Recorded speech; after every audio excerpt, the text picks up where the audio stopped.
Bonsoir à toutes et à tous, bienvenue dans Libre Ensemble, votre rendez-vous de la laïcité. On se plonge ce soir dans les liens entre frères et sœurs. Des liens fascinants qui sont souvent les plus longs de notre existence et pourtant on a tendance à les négliger et à ne pas les soigner.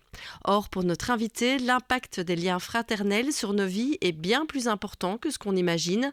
Si le lien est nourri et nourrissant, il sera une ressource précieuse.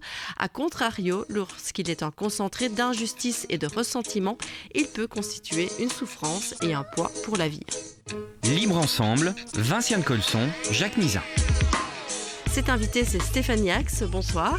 Bonsoir. Vous êtes docteur en psychologie clinique et thérapeute de famille. Vous consultez notamment au service de santé mentale de Verviers où vous recevez des couples, des familles et des fratries. Et vous venez de publier Frères et sœurs, des liens à soigner, publié aux éditions RS. Je dirais que la force de votre ouvrage, c'est que vous mêlez vraiment la théorie et des exemples issus de votre pratique clinique. Donc c'est vraiment un ouvrage qui est accessible à tous. Alors ma première question, elle fait vraiment directement référence au titre de votre ouvrage, Stéphanie Axe, Frères et sœurs, des liens à soigner. Pourquoi faut-il les soigner, ces liens ? Parce que, en fait, au fur et à mesure de ma carrière de thérapeute, de psychologue et de thérapeute familial, je me suis aperçue que, au départ, je partais de l'idée que c'est une ressource qui est trop peu exploitée, que finalement, on s'appuie trop peu sur ce lien. Et puis, en fait, plus les années ont passé, plus je me suis rendu compte que c'est aussi, certes, c'est une ressource trop peu exploitée, mais c'est aussi quelquefois un lieu où on a souffert, c'est un lien où on a souffert et cette souffrance va rester en fait à travers le temps si on n'en prend pas soin, si on ne s'en occupe pas. Donc il s'agit de soigner les liens qui ont souffert parce que ça dure, ça a une durabilité importante et puis aussi quelquefois la souffrance ne reste pas confinée aux liens de fratrie mais va toucher d'autres relations et dès lors on pourrait aussi plutôt en prendre soin dans l'enfance pour éviter les problèmes à venir et donc donner plus d'importance à ce lien et en prendre soin dès le plus jeune âge. Oui, parce qu'effectivement, un frère, une sœur, on doit faire avec en quelque sorte. C'est pas un lien qu'on choisit, comme on choisit ses amis ou ses partenaires. Et pourtant, ce que vous nous dites, c'est que le lien qu'on entretient avec son frère, sa sœur ou ses frères et sœurs, ça a un impact sur les relations qu'on a avec les amis, avec les autres, avec le partenaire, avec ses propres enfants aussi. Et oui, absolument. En fait, c'est ça. Il y a deux choses. J'entends souvent effectivement que c'est un lien non choisi, ce qui est absolument le cas. Mais en fait, dans la famille est aussi un lieu où les liens ne sont pas vraiment choisis, parce qu'on ne choisit pas non plus le lien à ses parents. Et pourtant, personne ne remettrait en question le fait qu'il s'agit de penser, de réfléchir et de soigner le lien que nous avons à nos parents. Mais aux frères et sœurs, ce n'est pas dans l'idée commune que c'est un lien non seulement qui compte, et encore moins un lien dont on devrait et dont on pourrait prendre soin. Or, ce lien va déterminer toute une série d'expériences relationnelles qui, évidemment, forcément, vont faire partie de notre répertoire d'expériences, vont aussi nous faire grandir, nous structurer, nous construire comme sujet, et qui vont déterminer aussi nos relations plus tard. C'est-à-dire que ce qui est très spécifique au lien de fratrie, c'est que c'est le lieu de l'apprentissage d'une relation horizontale. Nous allons apprendre avec nos parents la verticalité, c'est-à-dire aussi le rapport de soins, de dépendance, d'autorité. C'est une asymétrie entre les parents et les enfants. Mais la fratrie, c'est le lieu d'apprentissage de toutes nos relations horizontales. Or, la relation horizontale est celle qu'on va le plus rencontrer dans notre vie, parce que certes, on aura des enfants, donc là, on va se retrouver une verticalité, mais la plupart de nos relations, à savoir le couple, à savoir l'amitié et les relations professionnelles, ce sont des relations horizontales. Et donc, tous les apprentissages qu'on fait dans ce qu'on appelle le laboratoire fratrie vont nous être hyper utiles à l'âge adulte. Oui, c'est vrai que vous parlez de laboratoire. C'est aussi là qu'on va pouvoir un peu tester des choses. On sait aussi que le lien fraternel, c'est un lien où souvent on dit voilà, c'est un peu peut-être indestructible, ou en tout cas on pourra tester des choses sans que ça ait un impact trop grand. Et donc ça permet effectivement de tester un peu des limites aussi parfois. Oui, tout à fait. En fait, il y a aussi une différence entre la façon dont le lien fraternel peut se vivre dans l'enfance et à l'âge adulte, parce que dans l'enfance, c'est un lien que l'on peut malaxer, dans lequel on peut tester beaucoup de choses, parce que, contrairement aux parents avec lesquels tester le conflit, la gestion de conflit, l'agressivité sur des parents, c'est pas pareil quand on a un rapport de dépendance et d'autorité. Donc ça, c'est un apprentissage qu'on peut faire de façon tout à fait différente avec les frères et sœurs. Apprentissage différent aussi de ce qu'on peut faire dans l'amitié, puisque les amis, il y a toujours une menace de rupture éventuelle, alors que les frères et sœurs, si on se chamaille, si on se dispute, en principe, le soir, on les retrouve, le lendemain, on les retrouve. Et donc, finalement, cette obligation à vivre ensemble dans l'enfance fait qu'il y a toute une série d'apprentissages qui peuvent se faire sans trop de risques. Alors, les risques, évidemment, si les apprentissages ont été particulièrement difficiles dans l'enfance ou n'ont pas été aidés par les parents, le risque, c'est que ce choix de ne plus... cette menace de rupture intervienne, mais alors à l'âge adulte, une fois qu'on n'est plus obligé de vivre ensemble. Mais tant qu'on est obligé de vivre ensemble, ça permet toute une série d'apprentissages à l'intérieur de la famille. Oui, alors c'est vrai que vous parliez de conflits, de disputes.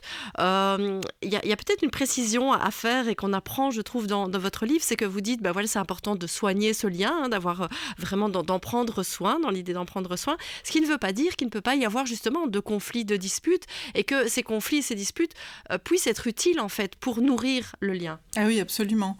D'ailleurs, on voit bien comment, enfin en tout cas, comme clinicien, comme thérapeute, on le voit, mais je pense dans la vie courante aussi, on voit comment dans les familles et dans les fratries où le conflit n'a pas été possible pour diverses raisons, parce que parfois le conflit fait très très peur aux parents. Il y a des parents qui ont eu... Et qui bloquent du coup directement. Absolument. Ils ont eu des expériences de rupture avec leurs parents, avec leurs frères et sœurs. Dès qu'un conflit survient, les parents interviennent, bloquent et on ne peut pas se disputer. Eh bien... Parfois, l'absence de conflit fait qu'à l'âge adulte, les frères et sœurs vont s'éloigner parce qu'en fait, ils n'ont pas pu se dire des choses, expérimenter des choses. Le conflit fait partie intégrante des expériences relationnelles à vivre dans une relation. C'est tout aussi vrai pour le couple, à l'âge adulte. Un couple qui est dans l'incapacité d'entrer dans le conflit, c'est aussi un couple où certaines choses vont s'enquister. Donc, c'est vrai aussi pour la fratrie. L'apprentissage du conflit, il est nécessaire non seulement parce que ça nous permet d'acquérir des compétences très très très utiles pour l'âge adulte, parce que apprendre la façon d'entrer en conflit, la façon de le résoudre, la négociation, des stratégies autour de conflits, on voit bien comment tout ça va nous aider dans nos relations futures. Et puis aussi, ça fait vivre une relation où jamais on ne peut parler, se confronter, discuter, se disputer. C'est une relation qui est un peu virtuelle. La relation, pour être vivante, elle a besoin aussi de se confronter à ces expériences-là. Alors Stéphanie Ax, j'ai envie de revenir sur une question de vocabulaire, parce que c'est vrai que depuis le début de l'émission, je parle de frères, de sœurs, on parle de fratrie. Dans le livre, vous utilisez aussi beaucoup le terme de sororie, quand ce sont juste des sœurs. Mais vous le dites dans l'introduction, le terme que vous auriez aimé utiliser, c'est celui d'adelphie ou d'adelphité. Alors ça veut dire quoi l'adelphie, l'adelphité? Et finalement, pourquoi vous ne l'avez pas utilisé? Oui. C'est vrai que j'aimerais que le mot adelphie soit de plus en plus connu, donc je l'utilise par touche. L'adelphie, c'est simplement donc c'est un mot de la langue française qui n'est pratiquement jamais utilisé, mais qui désigne l'ensemble des frères et sœurs. Et je le préfère au mot fratrie, parce qu'on utilise le mot fratrie comme le masculin générique, pour désigner l'ensemble des frères et sœurs, mais évidemment, il est tout de même plus connoté, même si c'est un masculin générique, un neutre, mais il est quand même moins neutre en genre que le mot adelphie. La sororie, oui, la fratrie, on pourrait le garder pour les, les ensembles de frères, et la sororie lorsqu'il n'y a que des sœurs. Il n'y a pas lieu d'appeler une sororie, or on le fait tout le temps. 3 filles, par exemple, on va désigner une fratrie. C'est une sororie, il n'y a pas de fratrie.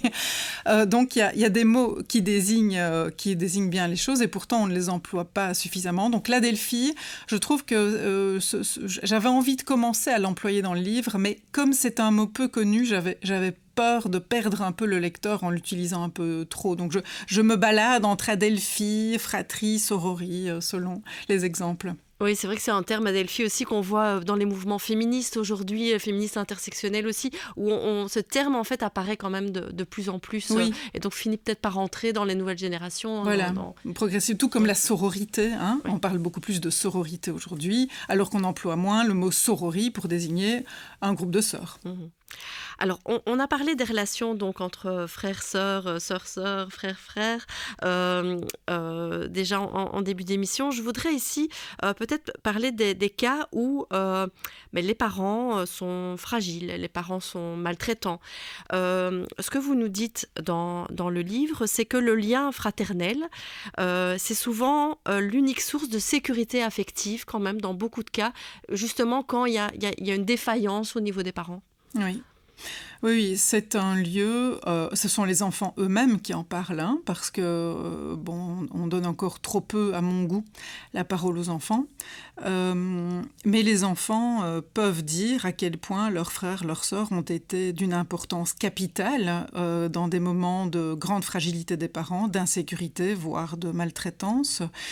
Donc ça, c'est un fait, c'est ce qui m'avait poussé à proposer il y a quelques années, hein, de mettre en place un groupe de travail avec des experts juristes, sociologues, psychologues, directeurs d'institutions pour proposer une loi au Code civil. Loi d'ailleurs qui a été approuvée le 20 mai 2021. Cette loi donne un cadre légal vraiment solide au lien familial entre frères et sœurs. Et donc il y a vraiment un principe de non-séparation de la fratrie. C'est vraiment devenu un droit de l'enfant en Belgique. Oui, qui n'existait pas, hein, assez étonnant, parce que la Belgique est quand même, au niveau légal, quand même assez précurseur, enfin c'est assez moderne, hein, mais là, il y avait vraiment un article de loi qui manquait pour protéger et pour permettre aux frères et sœurs de rester ensemble lors d'une séparation, lorsqu'ils sont séparés de leurs parents. Et c'est vrai que les témoignages d'enfants, c'est de pouvoir dire, les plus jeunes disent j'ai été rassurée par la présence de mon aîné lorsque je sentais que nous n'étions plus en sécurité avec nos parents, mais c'est tout aussi vrai des aînés qui confient, parce que souvent on projette, hein, les adultes parlent à la place des enfants. Et beaucoup d'adultes, intervenants sociaux, psychologues, vont dire mais il ne faut pas charger l'aîné de responsabilité, hein, donc il a déjà assez donné, hein, à protéger les plus jeunes, donc on va quand même lui permettre de vivre sa vie maintenant, hein, on ne va pas quand même les laisser encore ensemble, alors que les aînés qui sont passés par là disent l'inverse, à savoir moi justement, non seulement dans les moments de crise familiale, dans les moments de détresse, non seulement je savais que je pouvais aider et protéger un plus jeune, mais ça m'aidait moi aussi parce que ça me détournait de l'anxiété que je vivais avec mes parents. J'avais quelque chose à faire et je savais que j'étais utile pour quelqu'un. Et une fois qu'on a été séparés, pour ceux qui ont eu la malchance d'être séparés, une fois qu'on était séparés, je gardais des préoccupations pour mes plus jeunes frères et sœurs, mais je ne savais plus quoi en faire. Mais alors, ce qui est peut-être important aussi, c'est de préciser que quelquefois, quand il y a eu de la violence dans la famille, des traumas, des choses très difficiles, la fratrie en paye aussi le prix. Alors, bien sûr, dans beaucoup de situations, la fratrie est une ressource importante, mais aussi dans d'autres situations, malheureusement, la violence des adultes envers les enfants s'est importée en quelque sorte dans la fratrie, et les enfants, parfois, peuvent se faire payer des injustices qu'ils ont vécues avec les adultes. Et de cela aussi, il faut s'occuper, parce que souvent on me dit oui, mais il y a eu des violences entre les frères et sœurs, oui, mais il y a eu des abus entre les frères et sœurs. Alors certes, et donc ça mérite toute notre attention et tout un travail, parfois même avant, bien sûr, de les remettre en présence, mais il faut s'en occuper parce que ça veut dire que la fratrie a payé le prix fort, leur lien entre eux a payé le prix fort de ce qu'ils ont vécu avec les adultes. Donc ça veut dire que quand il y a des violences intrafamiliales, des violences entre frères et sœurs, des cas d'inceste aussi parfois, c'est important pour vous de ne pas rompre le lien, mais de travailler, de continuer à discuter, travailler ce lien. Absolument. C'est vraiment parce que quand il y a eu un aîné qui est par exemple a agressé des plus jeunes, que ce soit physiquement ou sexuellement, ils sont tous marqués de cela. Et en fait, et l'aîné et les plus jeunes ont le droit que l'on s'occupe de cela, c'est-à-dire de ne pas rester toute leur vie avec cela. Ils ont déjà vécu des injustices en famille, ils les ont quelquefois répétées entre eux, parce qu'il n'est pas rare qu'un aîné répète des violences à l'intérieur de la fratrie qu'il a lui-même subi avec des adultes. Donc c'est une espèce de boule d'injustice qui se répercute et qui une boule de neige qui grandit, qui se répercute sur les relations fraternelles. Et donc il y a lieu de s'en occuper. On ne peut pas juste simplement se dire on les sépare, comme ça n'arrivera plus. Certes, on les sépare, certes, il faut protéger les victimes, mais il y a lieu aussi de ne pas les laisser toute leur vie avec simplement l'étiquette de celui qui a fait du mal à ses frères et sœurs et ceux qui sont victimes. Chacun mérite qu'on s'intéresse sur ce qui s'est passé, pourquoi ça s'est passé, dans quel contexte ça s'est passé, et éventuellement, qu'est-ce que chaque enfant attend pour que quelque chose se répare. Oui, alors vous le dites, qu'est-ce que chaque enfant attend ? Et effectivement, c'est une des choses qui revient beaucoup dans votre livre, c'est de donner beaucoup plus la parole aux enfants, d'écouter en tout cas ce qu'ils ont à dire, parce que, par exemple, que ce soit en termes de violence intrafamiliale, autre cas où vous dites, voilà, il faudrait vraiment plus écouter les enfants, c'est dans les cadres de ce que vous appelez la parentification. Alors peut-être juste un mot, justement, la parentification, c'est quoi ? Comment est-ce que vous la définissez ? Et oui, donc ça c'était l'objet de ma thèse de doctorat et puis de mon premier ouvrage. Donc la parentification, c'est la situation dans laquelle un enfant se retrouve à prendre soin d'un parent, un peu comme s'il était son parent. Donc c'est comme s'il était le parent de son parent. Donc un parent qui a toutes sortes de vulnérabilités, des fragilités, voire vécu lui-même des maltraitances. Sa vulnérabilité, l'enfant la capte très tôt.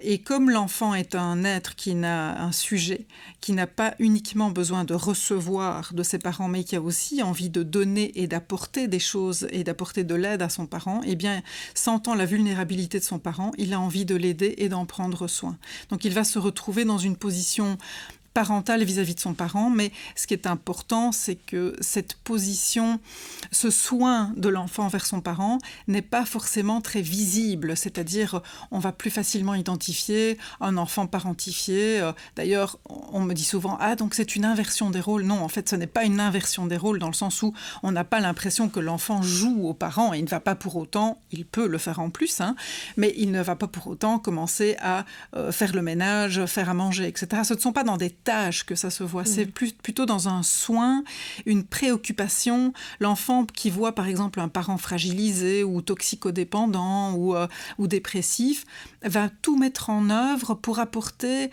de façon très variée sa considération, son amour, ses soins. Et ce qui fait parentification, c'est que l'enfant la priorité de l'enfant va être orienté vers le parent plutôt que vers ses propres besoins. Donc il peut être amené à mettre un peu entre parenthèses ses demandes à lui et ses besoins parce que la priorité est à donner aux parents. Oui, par exemple, je me souviens d'un exemple dans le livre où il y a une jeune fille qui ne va pas à l'école, et donc sa maman s'inquiète parce que effectivement elle rate beaucoup l'école et en fait on se rend compte que si elle ne va pas à l'école, c'est parce que elle sent que sa maman est fragilisée, qu'elle est qu'elle n'est pas bien et elle a peur que, en gros, elle passe peut-être à l'acte, qu'il se passe quelque chose pendant qu'elle est à l'école, donc elle préfère rester avec elle.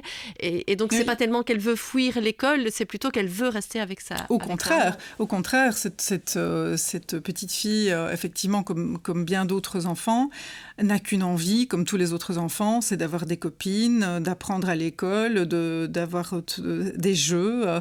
Mais évidemment, pour ce genre d'enfant, s'il y a un choix à faire entre aller à l'école voir les copines et s'occuper de maman, parce que cette petite fille-là, en l'occurrence, sa crainte, c'était que sa maman ne fasse le choix de mourir, parce qu'elle sentait qu'il y avait un risque suicidaire, qui était réel d'ailleurs, pour cette maman.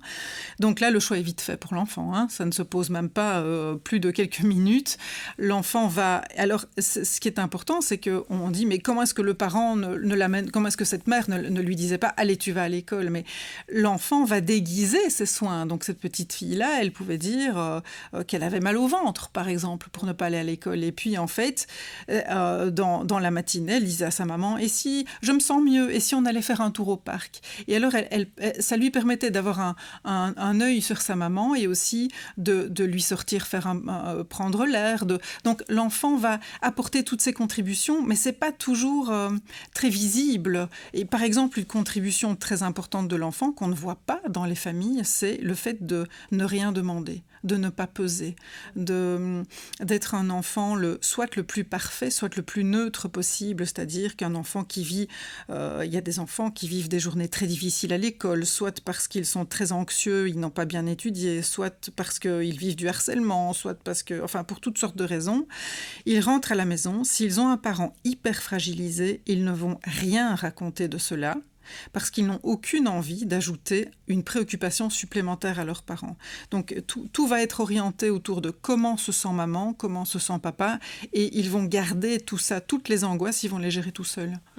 Et comment on réagit alors en tant que thérapeute? Est-ce qu'on dit, mais non, ça suffit maintenant, toi tu es l'enfant, tu restes à ton rôle d'enfant, et toi tu es le parent, tu restes à ton rôle de parent? Ou est-ce qu'on doit trouver, j'imagine, un juste milieu, justement pour écouter la crainte de l'enfant, l'inquiétude, l'angoisse? Oui, c'est ça. C'est un peu ma bataille, si j'ose dire, depuis 25 ans. À côté de la prise en compte des liens de fratrie, c'est aussi de remettre, comme vous disiez tout à l'heure, l'enfant dans une place de sujet et d'expert. C'est-à-dire qu'on a un peu trop tendance avec ces enfants, par mesure de protection, hein, il y a une bonne intention derrière, hein, mais à leur dire, bon, on va faire intervenir un service, on va faire intervenir des personnes autour de ta maman, de tes parents, et maintenant, toi, tu retournes à ta place d'enfant. Alors, ce qui est intéressant, c'est le fait de faire intervenir d'autres personnes pour que l'enfant ne se sente plus seul face à la détresse de son parent. Mais de là à lui dire de retourner à une place d'enfant, je trouve que le risque est vraiment de mépriser l'expertise de l'enfant qui devient un objet de protection et non pas un sujet de plein droit qui connaît ses parents depuis qu'il est né, qui connaît tout. Vous savez, les enfants de parents qui ont un problème de santé mentale, ils connaissent leurs parents sur le bout des doigts. Hein, ils ne mettent pas forcément des mots et un diagnostic, comme nous pouvons le faire quand nous sommes experts psy, mais ils connaissent les changements d'humeur, un changement de regard, un parent qui se déconnecte. Ils les connaissent sur le bout des doigts. Et donc, remettre l'enfant comme expert de ses parents et l'associer, en fait, c'est-à-dire, au lieu de dire « allez, maintenant, on va jouer, on est là », c'est l'associer, non pas, ça ne le charge pas, ça ne le responsabilise pas, au contraire, c'est « dis-nous ce que tu sais », dis-nous comment toi tu essayes de les aider, ce qui permet aux parents de voir à quel point l'enfant a des préoccupations pour eux. Donc dis-nous un peu comment toi tu fais, comment tu essayes, et puis nous, on va essayer de t'aider nous, et de t'aider à aider tes parents, et d'aider tes parents pour que toi tu sois aussi en possibilité de penser un peu plus à autre chose. Alors Stéphanie Aix, là on a parlé beaucoup d'enfants jeunes, hein, plutôt des fratries plutôt jeunes et avec des parents en difficulté ou non d'ailleurs. Mais un des apports aussi de votre livre, donc Frères et sœurs, des liens à soigner, c'est que vous nous dites, ces liens, ils sont toujours à soigner aussi à l'âge adulte. Il ne faut pas arrêter, il ne faut pas croire que quand l'enfance est finie, il n'y a plus de questions à se poser par rapport à ça. Et au contraire, vous encouragez en fait les gens à, alors peut-être pas se lancer dans des thérapies familiales très longues et que tout le monde le fasse, mais en tout cas à avoir plus, réfléchir plus à une thérapie éventuellement avec les frères et sœurs, parce que ça peut résoudre pas mal de choses à l'âge adulte aussi. Oui, absolument. De nouveau, comme c'est un lien qui est quand même très peu considéré, on sait qu'on peut consulter avec un conjoint, on sait qu'on peut consulter avec des parents, avec des enfants, mais on sait beaucoup moins qu'on peut aller rencontrer un thérapeute avec ses frères et sœurs à l'âge adulte. Et bon, moi je suis ravie de constater que comme j'en parle depuis quelques années, j'ai de plus en plus, ça devient une partie assez importante de mes demandes de consultation. C'est des frères et sœurs à l'âge adulte qui demandent, pour des raisons assez variées, hein. Ça peut être, par exemple, j'ai eu un frère et une sœur qui disaient le hasard veut que nous allons être amenés à travailler ensemble, au sein d'une même boîte, et en fait nous nous disputons tout le temps. Donc, il va falloir qu'on règle certaines choses avant de pouvoir... sinon, on va confronter les collègues tout le temps à des problèmes. Ou bien des frères qui étaient venus me trouver en me disant « Notre mère ne supporte plus nos conflits, les réunions de famille sont insupportables, donc ça atteint d'autres personnes. » Ou bien des frères et sœurs qui disent quand on est en famille, nos enfants sentent nos tensions et ça nous est insupportable. On voudrait offrir un autre modèle à nos enfants. On aimerait que nos enfants aient une bonne relation de fratrie entre eux. Donc, parfois, ils font la démarche pour des proches. Parfois, ils le font pour eux-mêmes en se disant on a des choses à soigner. Nos parents sont décédés. Maintenant, quand on se voit, c'est pour nous. Donc, est-ce qu'on va choisir de continuer à se voir ou non ? Et puis, dans d'autres situations, chaque demande est assez passionnante. Je dois dire, c'est vraiment c'est une aventure. Hein. Et puis, dans d'autres situations, il y a des fratries, des sorories qui viennent parce que elles sont à une étape de leur vie. Les individus, les sujets de la fratrie sont à une étape de leur vie où il y a des choses qui reviennent. Il y a des choses qui leur reviennent de l'enfance. Par exemple, l'un d'eux est devenu parent. Ou bien les parents sont à un âge avancé, vieillissant, et donc il va falloir s'occuper d'eux. Or, ils n'ont pas été très bien traitants, alors est-ce qu'on va s'occuper d'eux ? Est-ce qu'ils méritent notre soin ? Est-ce qu'on va reprendre contact ? Ou bien, j'ai eu quelques sorories où un membre de la sororie, l'une d'elles avait connu un abus de la part d'un parent ou d'un autre membre d'un beau-parent. Et donc, la question, c'est qu'est-ce que je vais faire avec ça ? Qu'est-ce que je vais transmettre à mes enfants ?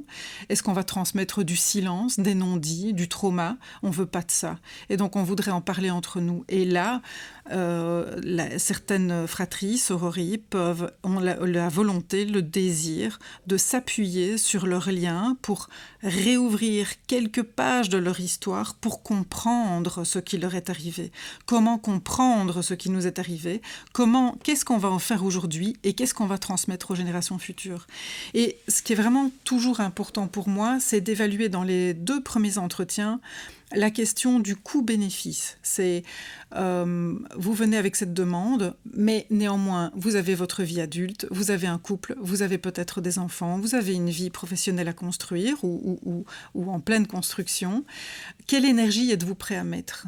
Parce qu'il faut tenir compte de ça aussi. Oui, parce que ça peut rouvrir des plaies aussi, j'imagine. Et donc, quand certains dans la fratrie disent « moi, je suis à une étape de vie je pense par exemple à une sororie où l'une d'elles dit moi j'essaye d'avoir un enfant pour le moment, je ne sais pas jusqu'où je pourrais mettre de l'énergie. Et ça, il faut absolument partir de là, c'est-à-dire que si les entretiens doivent aider dans l'ici et maintenant aussi. Et bien sûr, parfois, on doit réouvrir certains dossiers. Il y a des séances plus difficiles émotionnellement. Mais si, dans la durée, elles disent « Bon, moi, je suis trop chahutée alors que j'ai de l'énergie à mettre ailleurs », alors OK, on fait une pause. On va se donner encore peut-être un dernier objectif pour parler de l'ici et maintenant, de ce qui vous aide dans l'ici et maintenant. Et puis alors, on va voir si plus tard, on peut reprendre. C'est-à-dire que toujours, on doit viser quelque chose qui doit aller vers l'allègement des personnes et pas les alourdir en réouvrant des dossiers à l'infini. On ne va pas aller refouiller tout le passé. On ne va aller éventuellement regarder d'hier que ce qui est utile aujourd'hui et pour la génération future. Oui, et on voit que dans certains cas, dans les exemples que vous donnez dans le livre, ça permet quand même d'aller au-delà d'une certaine rivalité, des injustices, où finalement, il y a eu beaucoup de non-dits, et quand les choses sont dites, parfois très rapidement, en fait, on voit que les choses peuvent se débloquer oui, parce que la plupart n'avaient aucune idée de ce que les autres avaient vécu. C'est ça qui est extrêmement intéressant, en fait, dans les thérapies de fratrie, c'est qu'on a fait beaucoup de projections sur ce que nos frères et sœurs ont vécu, la position qu'ils ont eue, ce qu'ils en ont retiré. En fait, on n'en sait rien du tout. Et quand les frères et sœurs peuvent se dire « Ah bon, c'est comme ça? Ah bon, tu te souviens de ça? Ah bon ?» Et alors, il y a non seulement il y a une compréhension de ce qu'ils vivent les uns les autres, une possibilité de reconnaissance aussi de ce qu'ils ont vécu, et puis alors il y a des pièces du puzzle qui s'assemblent. Il y a des choses qui leur semblaient complètement floues, qui du coup s'éclairent en fait grâce aux autres. En tout cas, Stéphanie Ax, je conseille vivement la lecture de votre livre, donc Frères et sœurs, des liens soignés, publié aux éditions Erez. Je pense que ça s'adresse vraiment à tout qui, à un frère, une sœur, ou même à des enfants, et s'intéresse à ce type de relation. Il y a plein de thèmes qu'on n'a pas abordés ici dans l'émission, mais ça aborde aussi la question des divorces, la question des familles recomposées. Il y a évidemment toute une série de thèmes un peu nouveaux, peut-être des questions qui ne se posaient pas avant, qui sont aussi abordées. Mais merci beaucoup Stéphanie Ax. Merci à vous. Et merci à vous de nous avoir suivis. Une belle soirée à tous.